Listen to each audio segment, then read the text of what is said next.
ሻሎም በጌታችን በመድኃኒታችን በኢየሱስ ክርስቶስ ስም ሰላም እላችኋለሁኝ። ዛሬ ደግሞ ከእናንተ ጋር ባለፈው ሳምንት እምነትና ደቀ መዝሙርነት የሚለውን ከማቴዎስ ምዕራፍ 8 እስከ ምዕራፍ 9 ውስጥ ባሉ 10 የትረካ ታምራታዊ ናሙናዎች እምነትን ከዛ አኳያ በማየት ግን እምነት ጅማሬው እንጂ ድምዳሜው ሌላ እንዳለ በተወሰነ ደረጃ አይተን ነበረ። ዛሬም እሱን ነው የምንመለከተውና ዛሬም የምንመለከተው እንግዲህ በእነዚህ 10 ከማቴዎስ ምዕራፍ 8 እስከ ምዕራፍ 9 ድረስ 10 ታምራታዊ ፈውሶች ወይም ታምራታዊ ድርጊቶች አሉ ብለን ነበረ እና እነዚህ ናሙናዎች ናቸው። እና እነዚህ ናሙናዎቹ ደግሞ ምንድን ነው? ለተጻፈላቸው ሰዎች ወይም ለተደራሻኑ ትምህርት ሰጪ እንዲሆኑ ነው። አሁን እኛ ታዲያ በዚህ ውስጥ ምንድን ነው እምነት በዚህ ትረካ ውስጥ ያለውን ስፍራ እያየን ነበረ። በዚህ ታምራታዊ የፈውስ ስልጣናዊ ድርጊት ውስጥ እምነት የነበረው ስፍራ ምንድን ነው? ታምራታዊው የኢየሱስ ክርስቶስ የስልጣን የመለኮት መሲሐዊ ስልጣኑ ደግሞ በነዚህ ትረካ በእምነት የተገደበ ሳይሆን ለማያምኑትና እምነት ላልጠየቁ ሰዎች ሁሉ የተገለጠም ነበረ። ምክንያቱም እሱ መለኮት ነው፣ ሉዓላዊ ነው፣ ፈቃድ አለው። ባህሪያቶቹ ላመነውን ዋጋ የሚሰጥ ቢሆንም ግን ማመን ላልቻሉትንም የሚደርስ ወዳጅ፣ የሚደርስ መለኮት፣ ፈቃድ ያለው ስልጣን ያለው አካል እንደወደደ የሚሰራ በሰው ልጅ በሆኑ እምነት በሚመስሉ ነገሮች የማይገደብ መሆኑን ተመልክተን ነበረ። እነሱም 4 ናቸው ብለናል። የጴጥሮስ አማት በንዳድ መታመሟ እሱ ስንመለከት፣ በሌላ የመጽሐፍ ቅዱስ ላይ ነዶ ለሚያያቸው ለተቃጠለ ሰው የሚራራ መሆኑን የሚያሳይ ነው። ለምን? ሩሩህ ነው። እሱ ሩሩህ ነው። በማዕበልና በወጀብ ለሚናወጥ ማህበረሰብና ሕዝብ ኢየሱስ ክርስቶስ በማዕበልና በወጀብ በተፈጥሮ ላይ ባለስልጣን መሆኑ እምነት በዛ ውስጥ ባይኖርም አዳኝ መሆኑን ከጥፋት የሚያድን መሆኑን ራሱን የገለጠበት ነው ማለት ነው። ስለዚህ በሰው ልጅ ፕሮብሌም ውስጥ ወይም በሰው ልጅ ችግር ውስጥ ራሱን ከችግሮቹ በላይ አድርጎ የሚገልጥ ስልጣን ያለው መሲህ ነው ኢየሱስ ክርስቶስ፣ አዳኝ ነው ኢየሱስ ክርስቶስ። ለዛም ነው ሌላው በአጋንንት የተያዙ ሰዎች፣ በአጋንንት የተያዘ ሰው አእምሮው ተይዟል፣ ስሜቱ ተይዟል፣ ምንም ነገር ሁሉ ነገሩ ተይዞ እንደውም መኖሪያውን ከቤት ወጥቶ መቃብር ስፍራ ያደረገ ሰው እሱ አሁን ምን ያምናል? ምንም ሁሉ ነገሩ ተይዟል። ምን ያምናል? ምን ሰምቶስ ምን አድርጎስ ያምናል? በእንደዚህ አይነት ፈቃዱና አእምሮ በሌላ ስልጣን በአጋንንት ስር ላለውም ስፍራው ሄዶ የሚፈውስ የሚያድን መሲሐዊ የመንግስቱ ንጉሥ ባለስልጣን ነው ኢየሱስ ክርስቶስ። አዳኝ ጌታ ነው እሱ። ስለዚህ በእምነት ስልጣኑ በእምነት ይሰራል፣ ስልጣኑ ያለ እምነትም ይሰራል። መለኮታዊ ስልጣን፣ መሲሐዊ ስልጣን፣ የኢየሱስ ክርስቶስ የጌትነት ስልጣን በእምነትም ለእምነት ዋጋ በመስጠት ይሰራል። እንደገና ደግሞ ሰዎች ባያምኑም ስልጣኑ በቸርነቱ፣ በመውደዱ፣ በርህራሄው አማካኝነት ይሰራል። ገደብ የለውም። ስለዚህ ይህንን እንዲሁም በዛኛው አጋንንት በያዘው ዲዳው ሰው በመጨረሻው ታምራትም እሱን ታምራታዊ ፈውስም አይተነዋል። ስለዚህ እኛ ግን እያየን ያለነው የእምነትን አካሄድ ስለሆነ ስለዚህ ለሚያምኑት ዋጋ ይሰጣል። ለሚያምኑት ዋጋ ይሰጣል። ለሚያምኑት ምላሽ ይሰጣል ጌታ። እምነትን አይንቅም። የሰው ልጅ እምነት ይደሰታል። እንደውም በአንዳንዶቹ ተገርሟል። ስለዚህ በአንዳንዶቹ ተገርሞ መልስ ሰጥቷል። በሚያምኑት ተደስቶ አስተምሯል።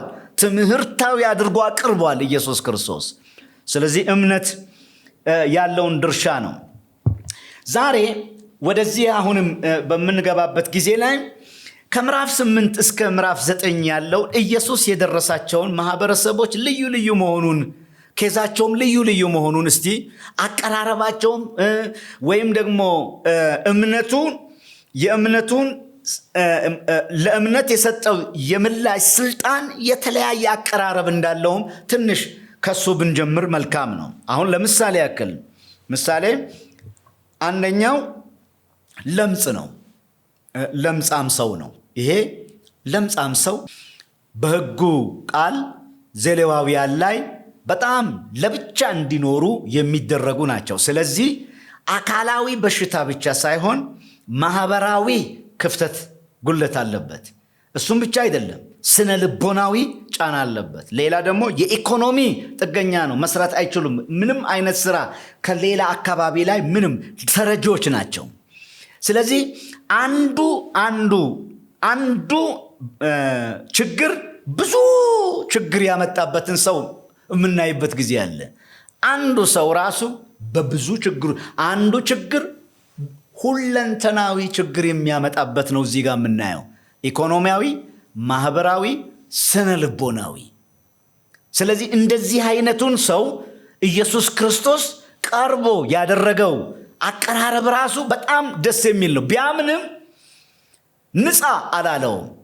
ለእንደነዚህ አይነቱ ሰው የበለጠ ደስ የሚለው አምኖ ከመፈወሱ በስልጣኑ ቃል ከመፈወሱ በላይ መዳሰሱ ነው። ይሄ በጣም ዳሰሰው ነው የሚለው። ምክንያቱም ለምጻምን የነካ ሰው ይረክሳል ብሎ ነው። አይሁዶች የሚያምኑት እንደዛ ነው። ሕጉም የሚለው እንደዛ ነው። ስለዚህ ኢየሱስ ግን ቅዱስ የእግዚአብሔር ልጅ ስለሆነ ላይረክስ የሚቀድስ ነው እሱ። ስለዚህ ምን አደረገው? ይሄ ብዙ ነገር ነው የሚያሳየው። አንደኛ የኢየሱስ ክርስቶስን ቀዳሽነት የሚያሳይ ነው። የማይረክስ ማንነት የሚያሳይ ነው። በሁለተኛው ደግሞ ምን ያክል ኢየሱስ ዋናውን ነገር በቃ ከማህበረሰብ ያላገኘውን ዋናውን ነገር ሰጠው። ነካው። መነካት፣ መዳሰስ፣ መወደድ ይሄ ያጣውን ነገር ለዘመናት ያጣውን ነገር ሰጠው። ኢየሱስ እንዲህ ነው ለማለት ነው። ስለዚህ የዳሰሳቸው የማህበረሰብ ክፍሎችም የኢየሱስ ክርስቶስን ማንነት በሰው ልጆች መካከል እነሱን መስሎ ለመጣ በስጋ መምጣት ብቻ ሳይሆን በስጋ ወራት ራሱ ነካክቷቸዋል። ከኃጢአት በስተቀር እነሱን መስሎ ነው የኖረው። ከኃጢአት በስተቀር በእንደዚህ አይነት መልኩ ነው መለኮት የሰው ልጅ የነካው። መለኮት የሰው ልጅ የወደደው ስጋ ነስቶ መጥቶ በስጋ ወራት ደግሞ ከስጋ ወራት ጋር እየተነካካ እየነኩትም እየነካም ነው። ስለዚህ ወደ ምዕራፍ 9 ላይ ስትሄዱ በማርቆስ ምዕራፍ 5 እይታ እሱንም ስናስገባ ያቺ ሴት ነክታው ነው። የሚዳሰስም ነው የሚዳስስም ነው። ኢየሱስ የመጣው በዚህ መልክ ነው። ቃል ስጋ ሆነ የምንለው ለዛ ነው። ቃል ስጋ ሆነ ትልቅ ትርጉም ያለው ነው። አደራረጉ የማዳን አደራረጉን የሚገልጽም ነው። ማንነቱን ብቻ ሳይሆን የአደራረጉን የሚገልጽ ነው። የሚዳስስ ምትኮ ሆኖ መጥቶ ቤዛነትን የሰራ ቃል ስጋ ሆነ። ስለዚህ ይሄን ነው። ሌላው አህዛብ ነው። የሚቀጥለው መቶ አለቃው አህዛብ ነው። አህዛብ ደግሞ ልክ ባለፈው ሳምንት በዛች በከናናዊ ሴት እንደተናገርኩት ነው። በእስራኤል ውስጥ እንደ ቡችላ ማለት እድል የሌላቸው የሚቆጠሩ ናቸው። ለዚህ ነው ከቤቴ ጣራ በታች ልትገባ አይገባም ሲል እውቀት አለው ይሄ ሰው። በአሕዛብ ቤት ውስጥ አይሁድ እንደማይገባ አይደለም፣ በአሕዛብ ቤት መግባት አይደለም፣ አሕዛብ የነካውን ከነኩ ራሱ ረክሰናል ብለው ስለሚያምኑ ነበር የሚታጠቡት። እንደዚህ አይነት ጽዩፍ ባለበት ነገር ስላለ ኢየሱስ እኔ አሕዛብ አይገባኝም እንደነሱ እምነት ነው የቀረበው። ኢየሱስ ግን በዚህ የሚገደብ አልነበረም። በዚህ የሚገደብ አልነበረም። በርኩስ ምድር፣ በርኩስ ቦታ፣ በርኩስ ምድር ላይ በርኩስ ሞያ በሚደረጉበት መካከል ሪያ ባለበት ገብቷል። እሱ ሊቀድስ ነው እንጂ ሊረክስ አይችልም። በዚህ ልክ የሰው ልጅ ይቀርባል፣ አይጸየፍም። ኃጢአትን ይጠላል፣ የሰው ልጅ ግን ይወዳል። እንደዚህ ነው ወንጌላት ኢየሱስ ክርስቶስን ያቀረቡልን ማለት ነው። ስለዚህ እዚህ ቦታ ላይ እሱን እንመለከታለን። አሕዛቡን ወዶ እናያለን። ሌላ በንዳድ ታማ አማት ሴት ናት። አሁንም እነዚህ ትረካዎች ናሙና ናቸው። ሴት በአይሁድ ማህበረሰብ ያላት ቦታ አለ። እንደ አሁኑ ዘመን ማየት አንችልም አለ። ግን እስቲ ወንጌላትን ተመልከቱ። ኢየሱስ ክርስቶስ በዙሪያው የከበቡት እነማን ናቸው? የሚያገለግሉት በገንዘባቸው እነማን ናቸው? ነፃ ያወጣቸው የነበሩት እነማን ናቸው? እንደውም አንድ ጊዜ ላይ አንዲት ከሰማርያም የሰማርያ ሴት ሳማርያ ሌላ ነው።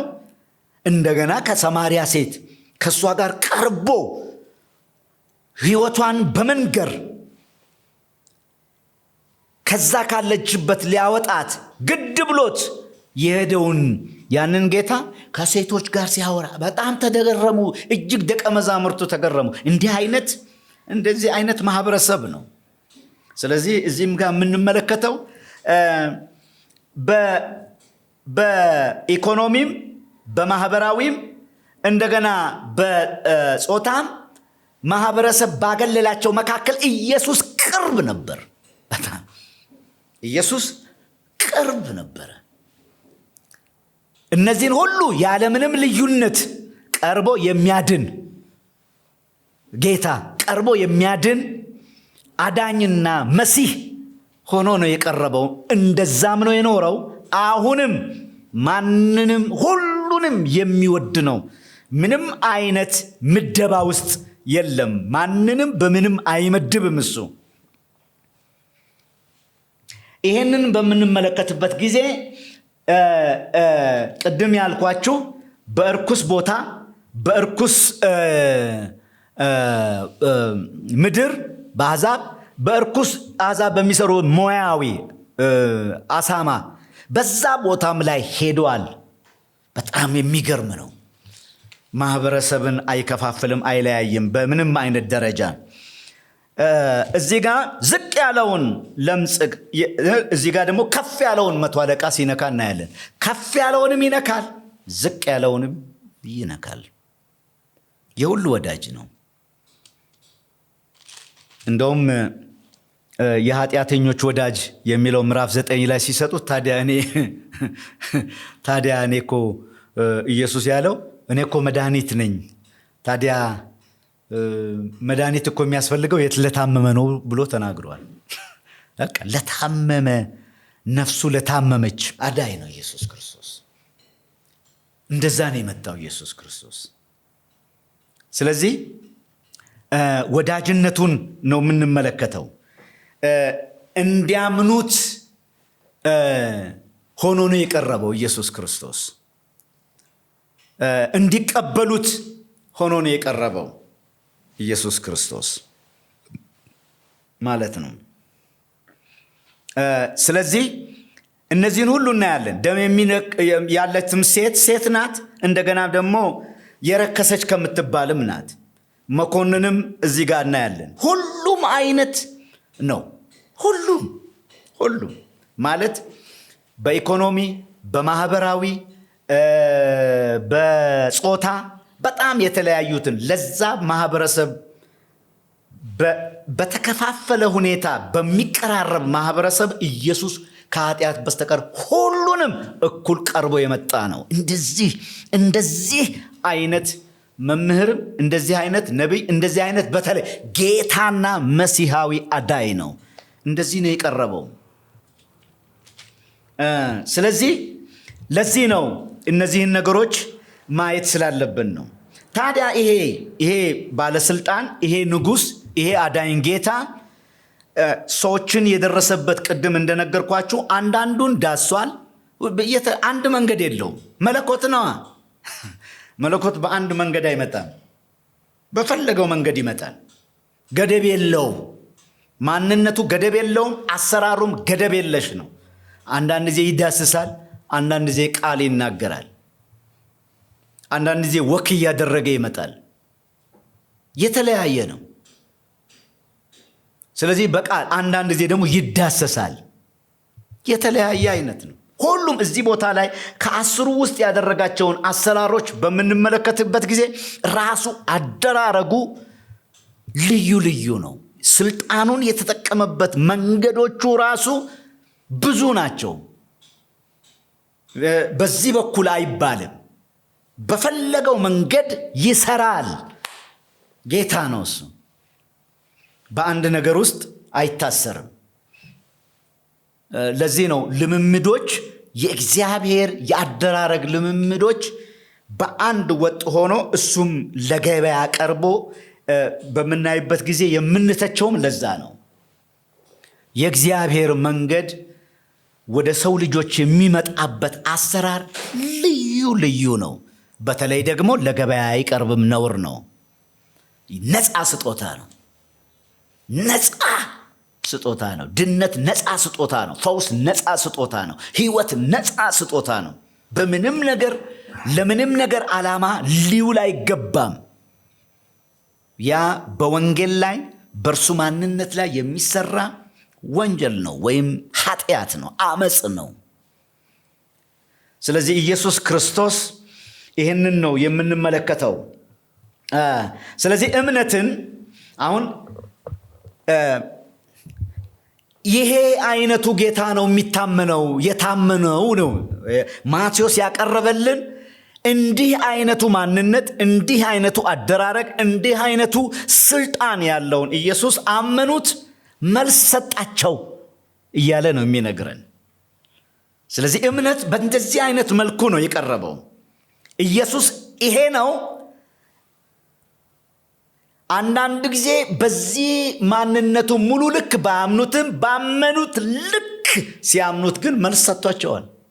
ለምን? ኢየሱስ የመለኮት ማንነት ፍጹም መለኮት ፍጹም ሰውነት በምን ይገለጣል?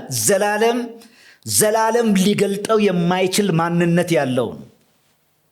ስለዚህ በገባን በተገለጠ ልክ በምናምንበት ለዛ ልክ መልስ ይሰጣል። እሱ ግን ማንነቱ ከዘላለም ነው፣ ለዘላለም ነው። እየታወቀ የማይታወቅ እየተገለጠ ተገልጦ የማያልቅ ማንነት ያለው ስልጣን ያለው ጌታ ነው። እምነት የሚመሰረተው እዚህ ላይ ነው። እዚህ ጋር ነው የሚመሰረተው እምነት። ለዛ ነው እምነትን ዋጋ ይሰጠዋል ይሄ ጌታ። መጽሐፍ ቅዱሳዊ እምነት ይሄ ነው። መጽሐፍ ቅዱሳዊ እምነት እንዳልኳችሁ ባለፈውም ሳምንት በራስ ላይ የተንጠለጠለ አይደለም። እንዳሁኑ ዘመን አንዳንድ ቦታ ላይ እንደሚቀርበው አይደለም። ወይም ደግሞ እውነታውን መካድ አይደለም። እውነታውን አምኖ በእኔ ከዚህ ቁጥጥር ስር በታች ነኝ፣ አንተ ግን ከዚህ ቁጥጥር በላይ ያለ ባለስልጣን ነህ ብሎ ለጥ ይላል፣ ይታመናል። ትዕቢተኛ አይደለም፣ ትሁት ነው። እምነት የትዕቢት መልክ የለውም። እምነት የትህትና መልክ፣ ይነጠፋል፣ በጌታው ስር ይነጠፋል፣ ይሰግዳል፣ ለእውቅናው ይሰግዳል። እውቅናውን አምኖ እዛ ስር ይለጠፋል። ትዕቢታዊ መልክ የለውም። ለዚህ ነው እንደነዚህ አይነት እምነቶች እምነት ተብዬ ናቸው እንጂ እምነት አይደሉም። ያ ሰው ሰራሽ እምነት ነው። መጽሐፍ ቅዱሳዊ እምነት እንደዚህ አይደለም። መጽሐፍ ቅዱሳዊ እምነት ይሄ ነው። እነዛን ለዩዋቸው።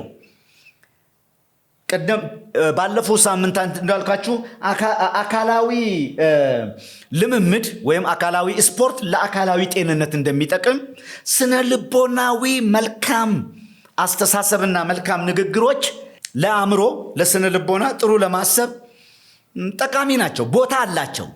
ግን ምንድነው? አካላዊ ነው፣ አእምሮዊ ነው እሱ። እኛ ግን የምንነጋገረው ስለ መንፈሳዊ እምነት ነው።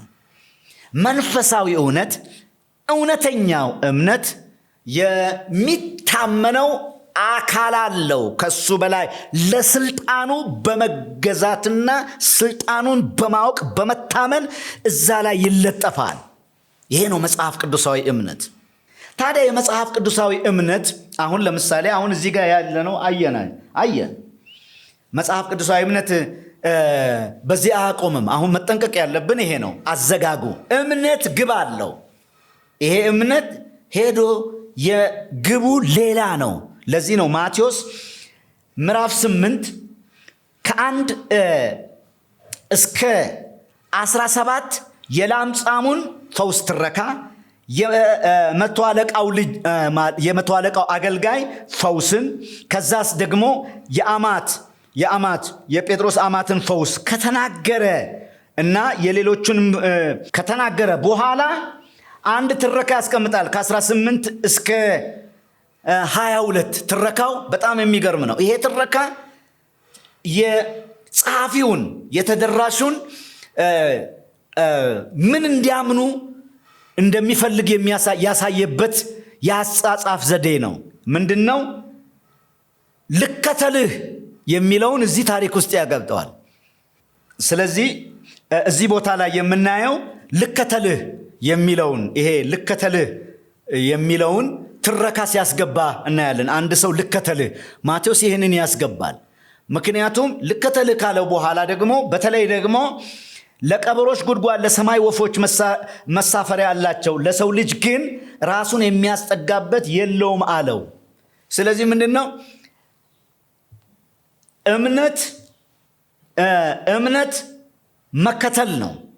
መከተል ግን ከጥቅም ጋር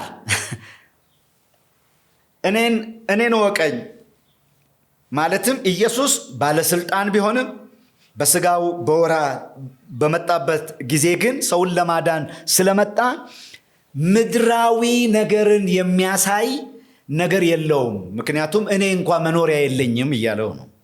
ስለዚህ የምትከተለው እንደዚህ አይነት ነው። ማለትም መሲሐዊ ከኃጢአት የሚፈታ ነው፣ ከበሽታ ነፃ የሚያወጣ ነው፣ ከአጋንንት የሚፈታ ነው። የሰው ልጆች ከ5ቱ ስልጣናት በላይ ስለሆነ ከነዛ ሁሉ የሚገላግል ገላጋይ ነው። ነገር ግን እነዚህን ጊዜያዊ ነገር ገላጋይ አይደለም። ኢየሱስ ጊዜያዊ የጊዜያዊ ችግሮች ገላጋይ አይደለም። እሱ ጊዜያዊ ነገሮችን ይገላግላል፣ ባለስልጣን ነው እሱ። ነገር ግን ኢየሱስ ክርስቶስ ከዛ ያለፈ ነው። እንደ ሕይወት ሊከተሉት የሚገባ ነው። አሁን የማቴዎስ አቀራረብ ይሄንን ነው የምንመለከተው። ኢየሱስ ክርስቶስ ለጊዜያዊ ነገር አምነነው የምንከተለው ብቻ ሳይሆን እንደውም ለጊዜያዊ ነገር ብትከተለው የሚያዋጣ አይደለም፣ ቤት የለውም።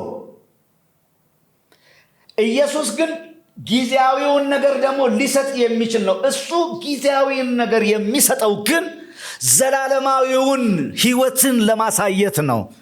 ስለዚህ የሕይወት ዘመን ለዘላለም የምንከተለው ጌታ እና መሲህ ሆኖ ነው የቀረበው። ለዚህ ነው አባቴን እናቴን ልቅረብ ሲለው ኖ በጣም ጊዜም የለም እንደማለት ነው። አምኖ ለመከተል ይሄንን ነገር አጣዳፊ ነው። ቀብረህ እስከምትመጣ አይደለም፣ አጣዳፊነቱን ለማሳየት ነው። ስለዚህ ምንድነው ከጊዜያዊ ፍላጎት አፋቶ እንደገና ደግሞ ጊዜውን ለጥጦ እድል አለኝ እንዳይል ሁሉ እንደዚህ ነው የቀረበው። ስለዚህ ምንድነው እምነት? እውነተኛ እምነት ለነዚህ ሁለቱ ነገሮች የሚመልስ ነው። ከጊዜያዊ ነገር ጋር የሚጣበቅ አይደለም። ከአካላዊ ፈውስ ጋር እዛ ላይ አያቆምም። ከጊዜያዊ የሰው ልጅ ችግሮች ጋር መፈታት ጋር አያቆምም። እሱ ላይ ነው የሚለጠፈው፣ እሱ ላይ ነው። ስለዚህ እሱን ደግሞ ለማግኘት ምንድነው ስንል በጣም ጊዜ የለም። ስለዚህ ሰፊ ጊዜ እንዳለህ እንዳትጠብቅ። ስለዚህ ቶሎ መልስ፣ አሁኑኑ ተከተለኝ። ስለዚህ ኢየሱስ የህይወት ዘመን የምንከተለው መሲሐዊ አዳኝ ብቻ ሳይሆን ለዘላለም የምናምነውና አብረነው የምንኖረው የህይወት ጌታ ነው። እንደዚህ ነው የቀረበው። ስለዚህ እምነት ጊዜያዊ ፍላጎትን መፍቻ ሳይሆን ዘላለማዊ ጌታ ጋር አገናኝቶ በህይወት ለዘላለም እንድንከተለው የሚያደርግ ደቀ መዝሙርነትን ያነገበ ነው። ይሄ ነው አንደኛ የተጠቀሰው። ምዕራፍ 9 ላይ ቶሎ ልናገር። ምዕራፍ 9 ከ10 እስከ 17 ያለውን እናንተ አንብቡት። በዚህ ስፍራ ላይ የምናየው እንደውም ከ9 ነው የሚጀምረው። ከ9 የሚጀምረው አንዱን ቀራጭ ተከተለኝ አለው፣ ተከተለው። አሁንም ከፈውስ በኋላ ነው። አይታችሁ ከሆነ ከ3 ፈውስ በኋላ ይሄ ደቀ መዝሙርነት ገባ። ልክ አሁን ደግሞ ከሁለት ፈውስ በኋላ የደቀ መዝሙርነት ትምህርት ከምዕራፍ 9 ከ9 እስከ 17 ድረስ ሲያስገባ እናያለን። ስለ መከተል፣ አሁንም መከተል። ኢየሱስ ወዳጅ ነው፣ ተከተለው። የህይወት ዘመን ወዳጅ ነው። የዘላለም ከኃጢአት የሚያድን መድኃኒታዊ አዳኝ ነው። የህይወት ዘመን የዘላለም አዳኝ ነው። ይሄ ነው አንዱ እምነት። እዛ ላይ ነው የሚዘጋው። እሱም ብቻ አይደለም። ሌላኛው ምሳሌ እምነት ከአሮጌው ከአይሁድ ማህበረሰብ አስተሳሰብ አስተምህሮ ካረጀው ከህግ ላይ ደግሞ ተደርቦ ከመጣ ፈሪሳውያን ጸሐፍት ከጨመሩበት እሱን ይዞ ይህንን መያዝ አይቻልም። ሙልጭ ብሎ በመውጣት ከኢየሱስ ጋር ያለውን አዲሱን የመንግስቱን የህይወት ስርዓት ይዞ የሚዘልቅ ነው። በብቸኝነት ማለት መንግስቱም ንጉሱም ይዞት የመጣውም ህይወት በብቸኝነት የሚያዝ ህይወት ነው እንደማለት ነው። አሮጌም ከአዲሱ ያለው አጠቃላይ የትርጉሙ ሐሳብ እዚህ ጋር ነው ያለው። ስለዚህ ማንኛውም ጥንት የነበረበትን ነገር ሰው ጥሎ መጥቶ ከአዲሱ ንጉስና ከአዲሱ መንግስት ህይወት ሰጪ ጋራ ይዞ ህይወትን በአዲስ የህይወት መስመር ላይ እስከ ዘላለም ይዘውት የሚሄዱ የደቀ መዝሙርነት መንገድ ነው። አዲስ የህይወት ስርዓት፣ አዲስ አመለካከት፣ አዲስ የህይወት ዘይቤ፣ አዲስ ከጊዜያዊነት ወይም ከሃይማኖት ወጥቶ እምነት ላይ የተንጠለጠለ መሲሁ ላይ የተንጠለጠለ ህይወት ነው ኢየሱስ ክርስቶስ። ስለዚህ እምነት ጊዜያዊ ፍላጎትን ለጊዜያዊ ፍላጎት የማግኛ ዋጋ የሚሰጥበት ነው። ነገር ግን እምነት እዚያ ላይ አይቆምም። እምነት ማቆሚያው በመከተል ያለ የህይወት ዘመን ደቀ መዝሙርነት ነው። እሱም ለዘላለም የሚሄድ ነው ካለ በኋላ ሲዘጋው ምዕራፍ 9 ሲዘጋው 9ና 10ን ደግሞ ስንመለከት እምነት እዚያ ላይ አያቆምም። መከተልና ደቀ መዝሙርነት ሳይሆን መከተልና ይሄ ደቀ መዝሙርነት ደግሞ መላክን ይጨምራል ነው። መላክ አለብህ። በምድር ላይ እሱን የሚወክለውን አምባሳደራዊ የሆነ የመንግስቱን የአገልግሎት የተልእኮ ስርዓት መላበስም ይጠይቃል። እምነት እስከዚህ ድረስ ይሄዳል። ስለዚህ ምንድን ነው የሚሆነው? ትረካዊ ፈውሱ 3፣ ከዛ ደቀ መዝሙርነት፣ ከዛ እምነታዊ ፈውሱ ትረካ፣ ከዛ ደቀ መዝሙርነት፣ ከዛ እምነታዊ ፈውሱ ደቀ መዝሙሮ፣ ከዛ ተልእኮ። እነዚህ ናቸው። ይሄ ነው እምነት የሚለው መጽሐፍ ቅዱሳዊ እምነት። ከሱ ጋር ሁልጊዜ የሚኖረውን ህይወትን የእርሱን ሕይወት የምንለማመድበት ተለማምደን ደግሞ እስከ መጨረሻው መከተል ሳይሆን እሱን ወክለን በምድር ላይ የምንላክበት የሕይወት የደቀ መዝሙርነት ስርዓት ነው። ሃሌሉያ! እምነት ይሄ ነው። መጽሐፍ ቅዱሳዊ የወንጌል እምነት ይሄንን ሁሉ ያጠቃልላል። በዚህ ልክ እንመን። ኢየሱስ ክርስቶስ ጌታ ነው። እንጸልይ። ቅዱስ አባታችን ሆይ በክርስቶስ ኢየሱስ በወንጌል የተገለጠው በመጽሐፍ ቅዱስ የምናየው እምነት አንተን ለጊዜያዊ ጥቅም የምንከተልበት አይደለም። አንተ በዚህ ልክ አልተገለጥክም። በክርስቶስ ኢየሱስ አንተ የተገለጥከው በዘላለም ልክ ነው። ስለዚህ ዘላለማዊውን ሕይወት ሰው እንዲይዝ ነው። እምነት ከዘላለሙ ጋር የሚያገናኝ የሕይወት መስመር ነው። ሕይወትን መለማመድ ነው። ከዛም አልፎ ደግሞ አንተን በምድር ላይ በሥጋ እስካሉ ወራት ድረስ ደቀ መዝሙር ሆኖ አንተን ወክሎ ያንን ሕይወት ማንጸባረቅ ነው። ይሄንን ዛሬ አስተምረናል። በዚህ ልክ እንድንቀበል፣ በዚህ ልክ እንድንከተል፣ በዚህ ልክ እንድናምን፣ በዚህ ልክ እምነትን እንድንመለከተው ከጊዜያዊ ፍላጎታችን ወጥተን ዘላለማዊ ማንነትን ነክተን ተከታይ ሆነን የተላክን ሰዎች እስክንሆን ድረስ እንዲበራልን ብርሃንህን ስጠን፣ ጸጋህን አፍስስልን። ይህንን በመንፈስ ቅዱስ በልጅህ በኢየሱስ ክርስቶስ ስም ጠየቅን። ስለሰማህን ተመስገን። በጌታ በኢየሱስ ስም አሜን።